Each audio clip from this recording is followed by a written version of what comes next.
Again, good morning everyone. So this is the second part of the explanation video of chapter 6, that is kingdoms, kings and an early republic. So in the last video I have explained you many topics that were Ashwamedh, Janpads and Mahajanpads. So I was explaining you Mahajanpads. So the next paragraph in Mahajanpads only is the new rajas now begin maintaining armies. So जो नए राजा बने थे महाजनपद्स में, अब उन्होंने क्या किया था, अपनी आर्मीज को मेंटेन करना स्टार्ट कर दिया था. Soldiers were paid regular salaries and maintained by the king through out the year. जो भी सिपाही हुआ करते थे उनको रेगुलर सैलरीज दी जाती थी और ये सारा जो मेंटेन किया जाता था किंग के द्वारा किया जाता था पूरे साल में. Some payments were probably made using punch marked coins. So कुछ पेमेंट्स जो संभवतः की गई होंगी पंच मार्क्ड कॉइन्स के द्वारा की गई होंगी. See the illustration on page number 92. We will see in chapter 9. I think you will read more about these coins in chapter 9. So उस समय पर कुछ ऐसी पंच मार्क्ड कॉइन्स चला करती थी. सो जो पेमेंट हुआ करता था उनकी सैलरीज का, वो प्रोबेबली उसी के द्वारा किया जाता होगा. List two ways in which the rajas of the Mahajanpads were different from those mentioned in Rigved. सो यहाँ पर आपको क्या करना है, आपने ऋग्वेद में जो राजाज के बारे में पढ़ा था उनको और महाजनपद्स के जो राजा हैं उन दोनों के बीच में क्या डिफरेंस है वो आपको मेंशन करना है. Next topic is taxes. As the rulers of the Mahajanpads were building huge forts, maintaining big armies, they needed more resources. So जैसा कि आपने पढ़ा कि जो रूलर्स थे महाजनपद्स के, वो बड़े बड़े फोर्ट्स बनाते थे अपनी महाजनपद्स में टू फोर्टिफाई देयर किंगडम, और वो मेंटेन करते थे बड़ी बड़ी आर्मीज. तो इनको रिसोर्सेज की ज़रूरत होती थी and they needed officials to collect these. और इन रिसोर्सेज को कलेक्ट करने के लिए, इकट्ठा करने के लिए उनको अधिकारियों की आवश्यकता भी होती थी. So instead of depending on occasional gifts brought by people, as in the case of the Raja of the Janpads, they started collecting regular taxes. सो क्या हुआ, जो राजा हुआ करते थे उनके लिए लोग क्या करते थे, गिफ्ट्स लेकर आते थे. सो इसके स्थान पर उन्होंने क्या किया कि जो किसी अवसर पर उनके लिए गिफ्ट्स आते थे उसके स्थान पर उन्होंने क्या किया, रेगुलर टैक्स अपना कलेक्ट करना स्टार्ट कर दिया. जो जनपद के राजा हुआ करते थे उन्होंने. Taxes on crops were the most important. So जो अनाज था उसके ऊपर जो टैक्स लगता था वो सबसे ज़्यादा इंपॉर्टेंट था. This was because most people were farmers. Because इसलिए भी इम्पॉर्टेंट था, ज़्यादातर लोग किसान हुआ करते थे. Usually the tax was fixed at 1/6 of what was produced. So जो टैक्स फिक्स किया गया था सामान्यतः वो था कि जो भी प्रोड्यूस किया जा रहा है, जो भी उत्पादन किया जा रहा है उसका 1/6% जो था वो लगाना था tax. This was known as भाग और शेयर, और इसको एक भाग और शेयर के नाम से जाना जाता था. There were taxes on crafts persons as well. जो क्राफ्ट्स पर्सन्स हुआ करते थे उन पर भी टैक्सेस थे. These could have been in the form of labour. और ये लोग अपना कैसे दे सकते थे, because if they don't have too much money to pay the tax, so ये लेबर के रूप में अपना टैक्स पे करते थे. For example, a weaver or a smith may have had to work for a day every month for the king. So क्या होता था, जो वीवर मीन्स जुलाहे होते थे, कपड़ा बुनने वाले. स्मिथ मीन्स लोहार हुआ करते थे. ये क्या करते थे, अपने पूरे महीने में से एक दिन ये राजा के लिए फ्री में वर्क किया करते थे in the form of the regular tax. Herders were also expected to pay taxes in the form of animals and animal produce. तो जो हर्डर्स हुआ करते थे उनसे भी वो भी टैक्स पे करते थे, बट उनका फॉर्म क्या हुआ करता था, इन the form of animals and animal produce. जो भी उनके पास जानवर और जानवरों से मिलने वाले उत्पाद हुआ करते थे वो उनके द्वारा टैक्स पे करते थे. There was also taxes on goods that were bought and sold through trade.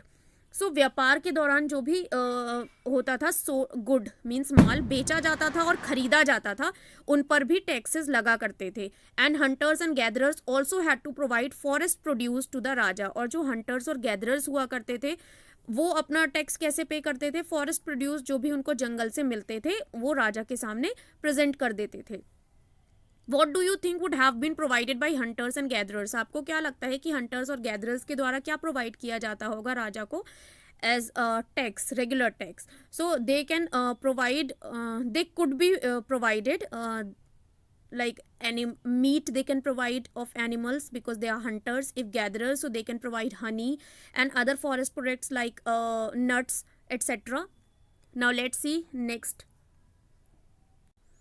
So the next topic is changes in agriculture. खेती में क्या बदलाव आए।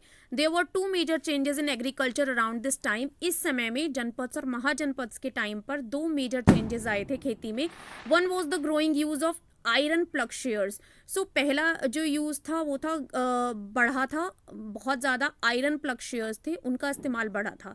This meant that heavy clayey soil could be turn over better than with a wooden plug share. इसका means था कि जो heavy और क्लेई सॉइल हुआ करती थी उसको भी बेटर बनाया जा सकता था with a wooden plug share.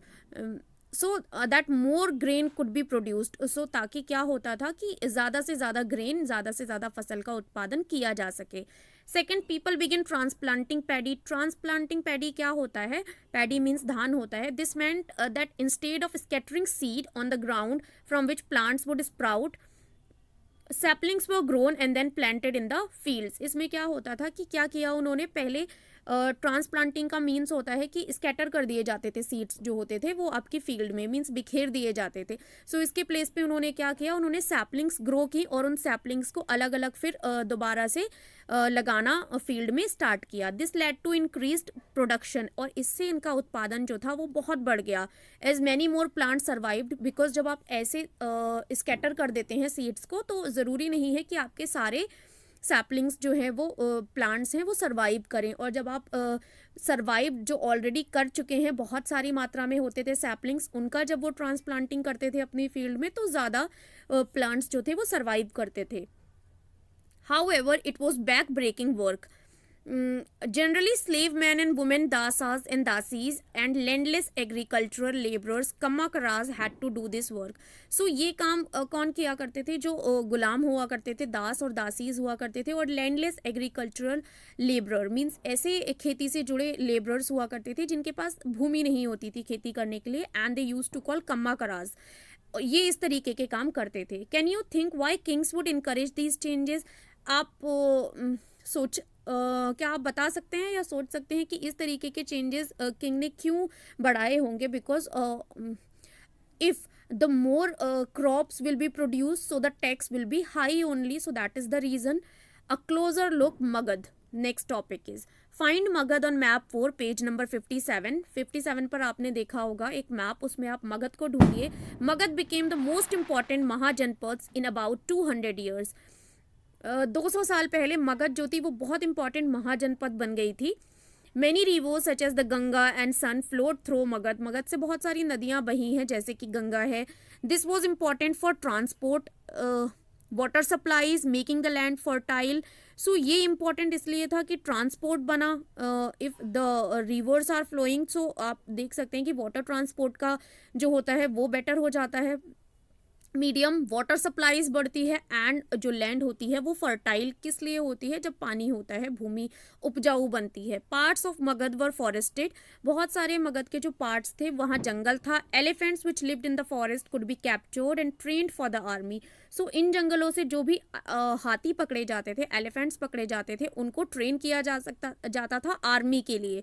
Forests also provided wood for building houses, carts and chariots. जो जंगल पड़ते थे मगध में, वहाँ से जो वुड मिलती थी लकड़ी, उसे घर बनाने के लिए, कार्ट्स बनाने के लिए, चैरियट्स रथ बनाने के लिए यूज़ किया जाता था। Besides there were iron ore mines. इसके अलावा वहाँ पर आयरन की खानें भी थी, मीन्स लोहे की खानें। In the region that could be tapped to make strong tools and weapon. उस रीजन में थी, उस इलाके में थी जिनके द्वारा बहुत सारे स्ट्रॉन्ग टूल्स, हथियार बनाए जा सकते थे। Magadh had 2 very powerful rulers. Magadh में 2 बहुत पावरफुल रूलर्स रहे हैं, शासक रहे थे, that is Bimbisara and Ajatashatru, who used all possible means to conquer other janapada. जिन्होंने सारे ही तरीके अपनाए थे दूसरी जनपद को जीतने के लिए। Mahapadma Nanda was another important ruler. Mahapadma Nanda भी एक इम्पॉर्टेंट रूलर थे। He extended his control up to the north west part to the subcontinent. उन्होंने जो अपना कंट्रोल था वो बढ़ा दिया था, एक्सटेंड कर दिया था, मीन्स उन्होंने जीत लिए थे areas up to the north west part. Rajagriha present day Rajgir in Bihar was the capital of Magadha for several years. कुछ सालों तक राजगृह, जिसको अब राजगीर के नेम से जाना जाता है बिहार में, वो मगध की कैपिटल रही। Later the capital was shifted to Pataliputra present day Patna, और उसके बाद क्या हुआ, पाटलिपुत्र को कैपिटल बना दिया गया which is known as Patna at present day. More than 2300 years ago, a ruler named Alexander, who lived in Macedonia in Europe, wanted to become a world conqueror. 2300 साल पहले एक रूलर जिसका नेम था एलेक्जेंडर, जो Macedonia Europe में रहा करता था, वो बनना चाहता था ऐसा रूलर जो पूरे वर्ल्ड को जीत सके. Of course he didn't conquer, हालांकि वो नहीं कर पाया पूरा वर्ल्ड, पूरा देश तो वो नहीं जीत पाया, but did conquer parts of Egypt and West Asia. But उसने इजिप्ट के और वेस्ट एशिया के बहुत सारे पार्ट्स जीत लिए थे. कॉन्क्वर मीन्स होता है जीतना. And came to the Indian subcontinent, और वो इंडियन सब कॉन्टिनेंट में भी पहुंच गया था. Reaching up to the banks of the Beas. When he wanted to march further eastwards, जब वो बढ़ना चाहता था ईस्ट की तरफ, his soldiers refused, उसके सोल्जर्स ने मना कर दिया बढ़ने के लिए. They were scared because उसके सोल्जर्स डर गए थे, as they had heard that the rulers of India had vast armies of foot soldiers, chariots and elephants. Because उसके जो सोल्जर्स थे उन्होंने सुन रखा था कि इंडिया के जो रूलर्स हैं उनके पास बहुत सारे फूट सोल्जर्स मीन्स पैदल चलकर लड़ाई करने वाले सिपाही, रथ होते हैं एंड एलिफेंट्स होते हैं. In what ways were these armies different from those described in a Rigveda? So किस तरीके से जो आर्मी अब के समय में थी वो ऋग्वेद में बताई गई आर्मीज से डिफरेंट है, that you have to think. Next topic is a closer look Vajji. While Magadha became a powerful kingdom, जबकि मगध एक पावरफुल किंगडम, एक राज्य बन चुका था, Vajji with its capital at Vaishali Bihar was under a different form of government known as gana और संघ. लेकिन Vajji with its capital, Vajji जिसको वैशाली भी कहा जाता है बिहार में, वहाँ पर एक डिफरेंट फॉर्म ऑफ गवर्नमेंट चला करती थी नोन एज गना और संघ. इन अ गना और sangha there were not one but many rulers. Gana और संघ में क्या होता था, कोई एक नहीं बल्कि बहुत सारे रूलर्स हुआ करते थे. Sometimes even when thousands of man rule together, और कभी कभी थाउजेंड्स ऑफ मैन जो होते थे वो एक साथ रूल करते थे. Each one was known as raja, हर उस ग्रुप का हर व्यक्ति राजा के रूप में जाना जाता था. These rajas performed rituals together, और ये राजा सारे धार्मिक क्रियाएं एक साथ करते थे. They also met in assemblies, ये असेंबलीज में मिला करते थे. And decided what had to be done and how through discussion and debate. और ये जब असेंबलीज में मिला करते थे तो ये डिस्कशन करते थे, कि डिबेट किया करते थे कि किस तरीके से किया जाना चाहिए और कैसे किया जाना चाहिए. For example if they were attacked by an enemy, example के लिए देखते हैं, अगर उन पर किसी शत्रु के द्वारा हमला कर दिया जाता था, they met to discuss what should be done to meet the threat. So वो मिलते थे और ये डिस्कस करते थे कि किस तरीके से इस खतरे का सामना किया जाए.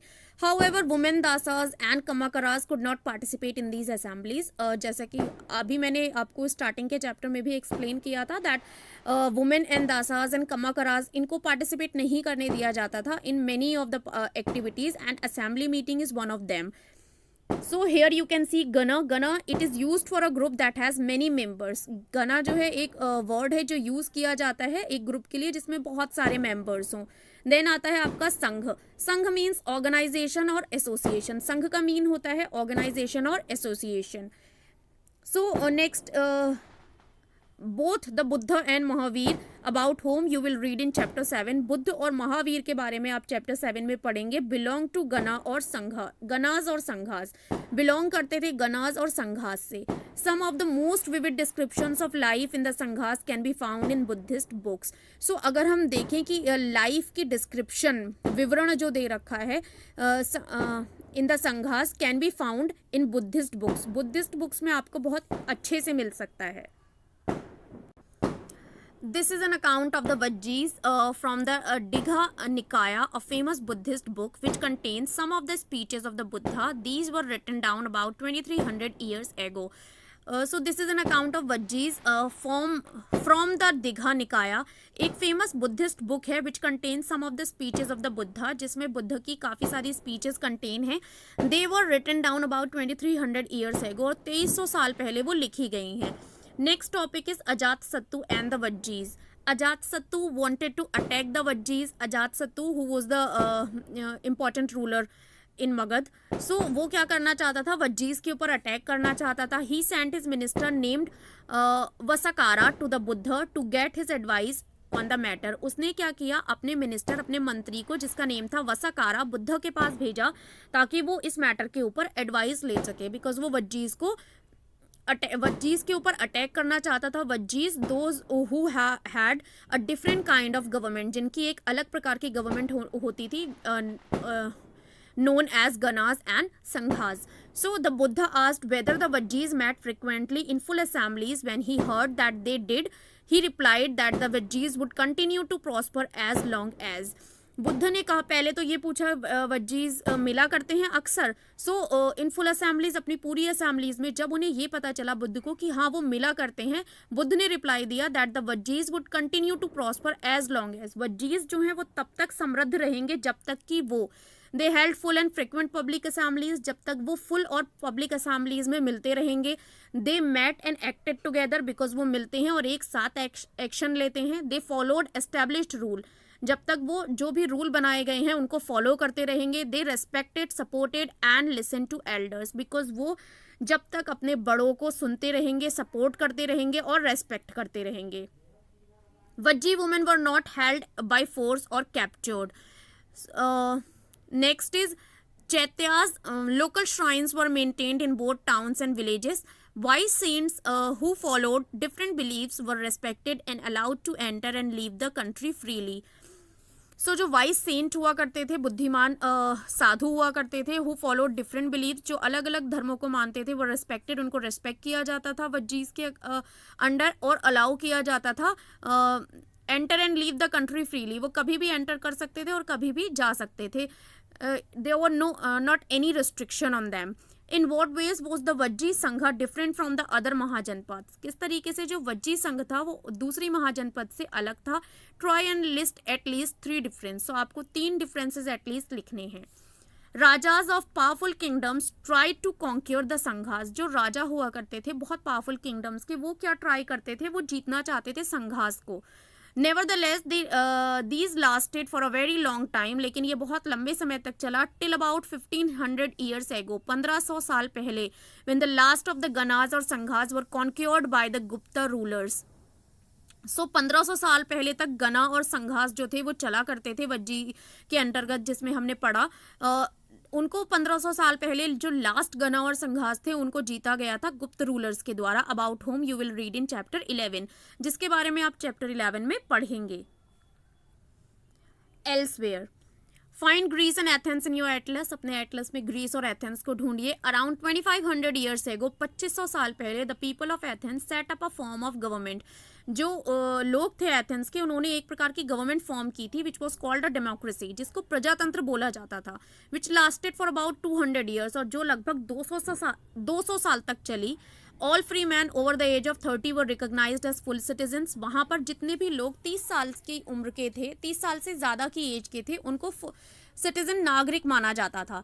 There was an assembly that met at least 40 times a year to decide on important matters. वहाँ पर क्या होता था, एक असेंबली थी जो पूरे साल में लगभग 40 बार मिलती थी डिसाइड करने के लिए, और बहुत सारे जो इंपॉर्टेंट मैटर्स होते थे उनको। All citizens could attend this meeting. जितने भी सिटीजन्स थे वहाँ के, वो सारे अटेंड कर सकते थे इस मीटिंग को।